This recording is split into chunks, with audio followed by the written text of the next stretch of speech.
বিশ্বের অর্ধেকেরও বেশি মানুষ এখন শহরে বসবাস করে, কিন্তু সব শহরই আমাদের চেনা জানা শহরের মতো নয়। আজ আমরা দেখাবো এমন কিছু শহরের গল্প যাদের অস্তিত্বই বিশ্বাস করা কঠিন। কোথাও জীবন অসম্ভব রকম কঠিন, কোথাও যেন মানুষ বেঁচে নেই, শুধু টিকে আছে। এ কেমন অদ্ভুত ভয়ঙ্কর জীবন, যেন এই শহরগুলি মানুষকে পরিণত করেছে এক একজন জীবন্ত নরকের বাসিন্দায়। আপনি কল্পনাও করতে পারবেন না যে মানুষের জীবন এমনও হতে পারে। ভিডিওটি সম্পূর্ণ দেখার অনুরোধ রইল। আর নতুন বন্ধুরা অবশ্যই পাশে থাকা সাবস্ক্রাইব লেখাটি প্রেস করে বেল আইকনের অল অপশন সিলেক্ট করুন। এই শহরটা দেখে যেন মনে হয় ফটোশপে বানানো, কিন্তু এটি একেবারে বাস্তব। শহরটির নাম আমেডি।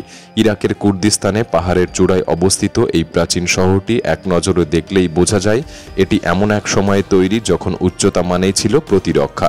সমুদ্রপৃষ্ঠ থেকে 1400 মিটার উপরে একটি সমতল পাহাড়ের মাথায় পুরো শহরটি দাঁড়িয়ে আছে।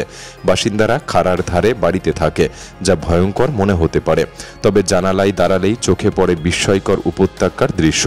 এই শহর গঠিত হয়েছিল খ্রিস্টপূর্ব 3য় সহস্রাব্দে, কিন্তু আশ্চর্যের ব্যাপার হলো তখন যেমন ছিল আজও তেমনই, কারণ সম্প্রসারণের কোনো জায়গা নেই। আকাশে তো বাড়ি ভাসানো সম্ভব হবে না। শহরটির দৈর্ঘ্য মাত্র 1 কিলোমিটার এবং প্রস্থ 500 মিটার। প্রাচীনকালে একে দুর্গ হিসেবে নির্মাণ করা হয়েছিল, একটি শক্ত ঘাঁটি যেটা বহু শাসক ও জাতিগোষ্ঠীর আকাঙ্ক্ষার কেন্দ্র ছিল। একসময় শহরে ঢোকার একটিমাত্র পথ ছিল পাথর কেটে বানানো একটি সরু সিঁড়ি, তবে এখন সড়ক পথ হয়েছে। এই শহরে মুসলিম ও খ্রিস্টানরা যুগ যুগ ধরে মিলেমিশে বাস করছে। জনসংখ্যা আনুমানিক 8,000 থেকে 11,000। ছোট হলেও শহরের আধুনিক জীবনের প্রয়োজনীয় সবকিছুই আছে: দোকান, রেস্টুরেন্ট, পুলিশ এবং অন্যান্য সেবা। তবে জায়গার অভাবে নতুন বাড়ি বানানো যায় না বলে অনেকেই বাধ্য হয়ে অন্যত্র চলে যাচ্ছেন।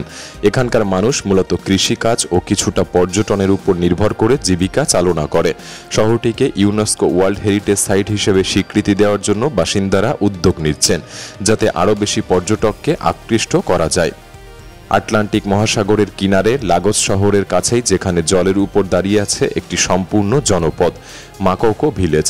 একসময় ছিল ছোট্ট এক জেলে পাড়া, আর এখন এটিকে বলা হয় বিশ্বের সবচেয়ে বড় জলবাসী বস্তিগুলির একটি।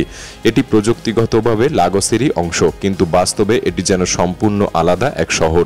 জলের উপর বর্জ্যভিত্তিক জমিতে গড়ে ওঠা কাঠের পিলারের উপর দাঁড়ানো ঘরবাড়ি নিয়ে গঠিত। এটি কোনো ভেনিস শহর নয়, বরং যেন একটি ধ্বংসের পরবর্তী ভবিষ্যৎ থেকে উঠে আসা দৃশ্য। কেউ ঠিক জানে না এখানে কত লোক বসবাস করে। কেউ বলে লাখের কাছাকাছি, কেউ বলে তার চেয়েও বেশি। সরকারি হিসাবে 2.5 লাখ মানুষ এখানে বসবাস করে। অনেকেই বিশ্বাস করে প্রকৃত সংখ্যা আরও বেশি, কারণ সরকার পরিস্থিতির ভয়াবহতা আড়াল করতে চায়। এখানে নেই কোনো গাছ, নেই চাষের জমি, নেই কাঠ সংগ্রহের স্থান। মানুষ বাঁচে অতি কঠিন ও প্রায় বসবাসের অযোগ্য পরিবেশে। একজন পুরুষের 3-4 জন স্ত্রী থাকে, আর প্রতিটি স্ত্রীর থাকে 5-7টি সন্তান। জন্মহার অত্যন্ত বেশি। নাইজেরিয়া প্রাকৃতিক সম্পদে সমৃদ্ধ, কিন্তু সেই সম্পদ বিদেশে বিক্রি হয়, যার দাম স্থানীয় গরিবরা বহন করতে পারে না। ফলে সম্পদের ভাগ সাধারণ মানুষের কাছে এসে পৌঁছায় না, আর গড়ে ওঠে এই বিশাল দারিদ্র্যপীড়িত এলাকা। এই বস্তিগুলির একটি নাম আছে মাকোকো, এবং কেউ কেউ একে ব্ল্যাক ভেনিসও বলে থাকে। এখানে অপরাধের হার তুলনামূলকভাবে কম, তবে অবস্থা ভয়ঙ্কর। চিকিৎসা নেই বললেই চলে, শিক্ষকের সংখ্যা কম। অনেক স্কুল জলের উপর প্লাস্টিক ব্যারেল দিয়ে তৈরি, যেগুলো ঝড়ের সময় ধ্বংস হয়ে যায়। শিশুদের জন্য পান করার জল কিনে আনতে হয়, আর সব বর্জ্য সরাসরি চলে যায় জলের নিচে, যেখানে শিশুরা খেলা করে। এই বস্তিতে ভেসে থাকা প্রতিটি বাড়িতে গড়ে 6 থেকে 10 জন মানুষ থাকে। অধিকাংশ মানুষ ভাড়া থাকেন। পরিবারের প্রায় প্রত্যেকের একটি করে নৌকা আছে। যাতায়াত, মাছ ধরা, পণ্য বিক্রি সবকিছুই এই নৌকা। এখানে এমনকি ছোট ক্যাফে, সেলুন, এমনকি কিছু বাড়িতে টিভি ও ভিডিও গেম কনসোল পর্যন্ত দেখা যায়। সরকার একাধিকবার এই বস্তি উচ্ছেদের চেষ্টা করেছে, কিন্তু বিকল্প বাসস্থান না দেওয়ায় প্রতিবারই জনরোষে পিছু হটতে হয়েছে। অত্যন্ত কম শিক্ষার হার, শিশুদের অল্প বয়সে কঠিন পরিশ্রম শুরু করা, এই সবই এখানকার বাস্তবতা। অনেকেই দিনের পর দিন স্বপ্ন দেখে শুধুমাত্র একটি টিকিটের, ইউরোপে যাওয়ার, যেখানে ন্যূনতম কাজেও আয় হয় এখানকার 10 গুণ। পেছনে বিশাল 10 কিলোমিটার দীর্ঘ সেতু আর দূরে দাঁড়িয়ে থাকা আধুনিক বিল্ডিংগুলি এই স্থানটিকে করে তুলেছে একেবারে অবাস্তব। এমন একটি শহর যা প্রথম দেখায় মনে হবে যেন রূপকথার কোনো বই থেকে উঠে এসেছে।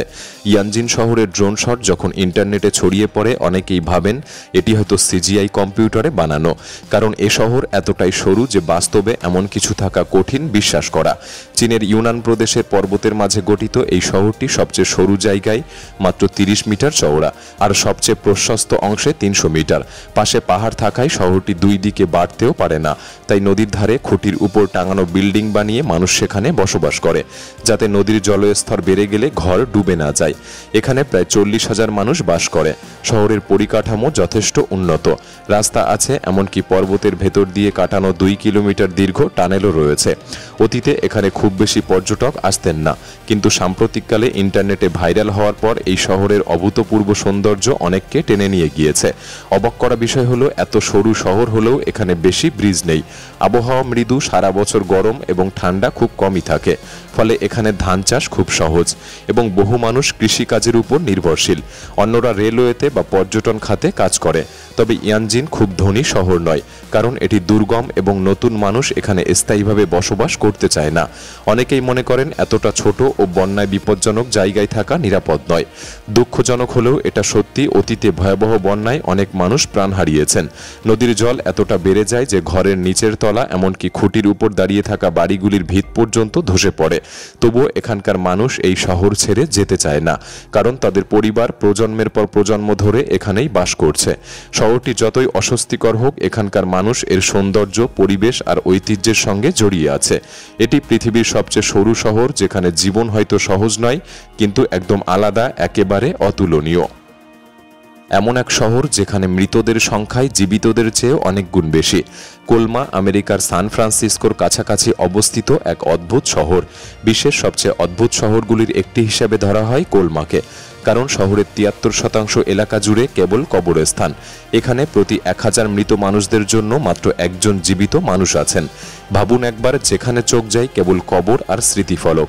এই কারণেই শহরটির আরেক নাম দেওয়া হয়েছে সিটি অব দি ডেড বা মৃতদের শহর। আবার অনেকে বলে সিটি অব দি সাইলেন্স, কারণ পুরো শহরটাই যেন এক নিঃশব্দ নিস্তবতা। এর কারণটাও বেশ সহজ। একসময় সান ফ্রান্সিসকো শহরে মৃতদের কবর দেওয়া খুব ব্যয়বহুল হয়ে পড়েছিল, আর পরে তো সেখানকার প্রশাসন কবর দেওয়াই বন্ধ করে দেয়। তা প্রায় 100 বছর আগে 1,50,000 মৃতদেহ সান ফ্রান্সিসকো থেকে কোলমাতে এনে পুনরায় সমাহিত করা হয়েছিল। তারপর থেকে সান ফ্রান্সিসকোর বহু মানুষকেই কোলমাতে কবর দেওয়া হয়েছে। আজ কোলমাতে জীবিত মানুষের সংখ্যা প্রায় 1,500 জন, আর মৃত মানুষের সংখ্যা প্রায় 15 লক্ষ। এই শহরের নিঃসঙ্গ পরিবেশ অনেক সিনেমার শুটিং লোকেশন হিসেবে ব্যবহৃত হয়েছে। সারাদিনই শান্ত, স্তব্ধ, যেন এক অদ্ভুত সময়বন্দী পৃথিবী। কোলমা এমন এক শহর যেখানে জীবন নয়, মৃত্যুই যেন প্রাধান্য পেয়েছে।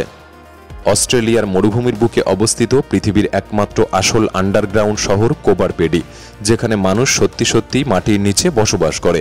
এই শহরকে বলা হয় opal capital of the world, কারণ পৃথিবীর মোট ওপাল খনির 30% এখানেই, আর 97% ওপাল খনন এখান থেকেই হয়। তীব্র গরমের কারণে এই অঞ্চলের তাপমাত্রা 45 ডিগ্রি সেলসিয়াস পর্যন্ত যেতে পারে, আর এই কারণেই এখানকার মানুষেরা এক অদ্ভুত কিন্তু কার্যকর সমাধান বের করেছে। তারা পুরো শহরটাই বানিয়ে ফেলেছে মাটির নিচে। স্কুল, দোকান, হোটেল, লাইব্রেরি, গির্জা, এমনকি মাটির নিচে কবরস্থানও রয়েছে। এখানকার ঘরগুলি গুহার মতো হলেও তাতে সব আধুনিক ব্যবস্থাই রয়েছে। ইলেকট্রিসিটি, ইন্টারনেট, এমনকি আন্ডারগ্রাউন্ড সুইমিং পুলও দেখা যায়। কোবারপেডি নামটির অর্থ সাদা মানুষের গর্ত, যেটি এসেছে আদিবাসীদের ভাষা থেকে। এই শহরের মানুষজন এমনভাবে তাদের বাসা খনন করে যাতে একটি দরজা সরাসরি রাস্তার দিকে আর আরেকটি দরজা সোজা নিয়ে যায় ওপাল খনির ভেতরে। আন্ডারগ্রাউন্ড থাকার ফলে ঘরগুলি সবসময় থাকে 23 ডিগ্রি সেলসিয়াসে, যা স্বাভাবিকভাবে ঠান্ডা। এমনকি কেউ যদি এখানে বাড়ি বানানোর জন্য জমি কিনে খনন করতে যায়, তাহলে হঠাৎ করেই লক্ষাধিক ডলারের ওপাল খুঁজে পাওয়ার সুযোগ থাকে। একবার একটি হোটেল তৈরির সময় মাটির নিচ থেকেই বেরিয়ে এসেছিল প্রায় 3.6 লক্ষ ডলারের ওপাল। কোবারপেডিতে জনসংখ্যা খুবই কম, মাত্র কয়েক হাজার। বর্তমানে কিছু আধুনিক দালান উপরে গড়ে তুললেও বেশিরভাগ মানুষ এখনও সময় কাটায় মাটির নিচে। এবং মজার বিষয় হলো এই শহরটা সিনেমা দুনিয়াতে বেশ জনপ্রিয়।